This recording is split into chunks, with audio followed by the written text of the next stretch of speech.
Good morning, Paul Georgie from Allendale for covering for Steve this morning on June 19th, Friday morning. Grain market's setting back a little bit after the volatility that we've seen this week. We've got some attitude adjustment here, some profit taking in the soybeans, and kind of continued selling in the corn and the wheat as we speak here this morning. The weather seems to be the number one factor yet as we go into today's action. Tropical Storm Bill is moving through the Ohio Valley, southern Illinois, and Indiana area here today, and that should be moving out, should be opening up some weather for the next several days, giving producers the opportunity to finish planting soybeans and start wheat harvest down in the southern plains and even in southern Illinois.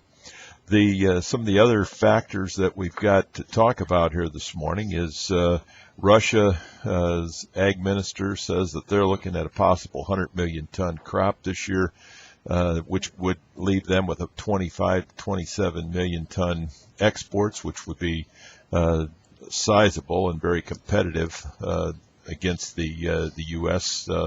Crop. We've also got Inpharma coming out this morning with their estimates for the planted acreage report. Previously, they were looking at 88.7 million acres of corn and 87.2 million acres of soybeans. That's expected to be out here around 10:30 this morning. Some of the other factors, we've seen a big move in open interest yesterday. Corn open interest was down 11,000 contracts, soybeans down 5,300, and wheat down 12,000 contracts. So the technical support this morning on the soybeans, which has been the leader of providing support to the entire complex.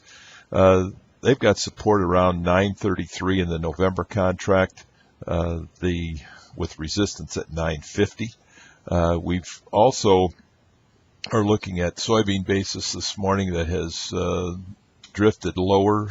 Several plants across the Midwest have reduced soybean basis yesterday, which gives us an indication that farmers are moving some grain or selling some grain, and that's providing that weakness in the cash market.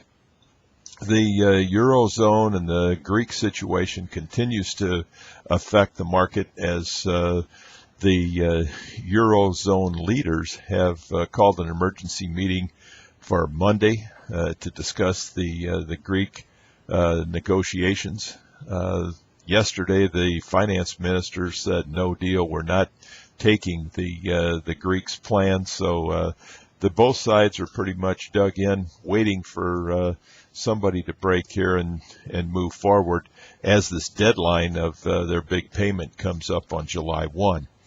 In the livestock markets, cash cattle traded some yesterday in the north at 150. That'd be about $2 lower than last week. We've got the Kansas and Southern Plains market quiet yet. It appears like they're going to wait until this cattle on feed report is out this afternoon, which trades looking there for 100.9% on feed, placed at 91.4 and marketed at 91.6.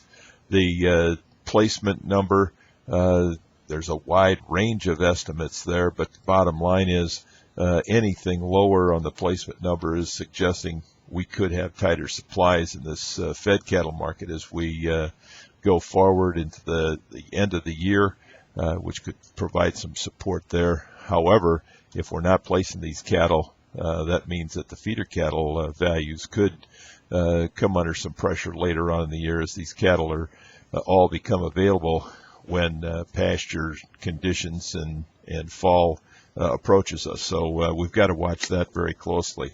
Beef product has shown a firmness here the last several days, but we believe that's not necessarily because of an increase in demand. It's more of a decrease in production by packers in order to support these prices. Pork supplies and pork values continue to slide. The heavyweight hogs and the large number of hogs continue to come to market. demand has slowed down. We've seen some slowdown in ham and middle meat cuts from the export markets, especially Mexico. Could be a sign that they're already preparing for some type of retaliation because of the MCOOL situation and Congress not rescinding that ruling. So look for some choppy trade here today in the grain markets. Continued pressure with the path of least resistance, probably more to the downside today than to the up. Livestock markets could see some pressure here also. We took out the 50-day moving average in the August contract yesterday, closed below there. Could see some pressure as well there as that trend has been broken. Want to remind everybody that today is the last day that you can fill out a survey for the Allendale acreage survey that we're doing an update on currently. We will release the results of the survey on Tuesday, June 23rd. I want to make sure everybody is aware of that. It's our monthly Allendale Ag Leaders webinar.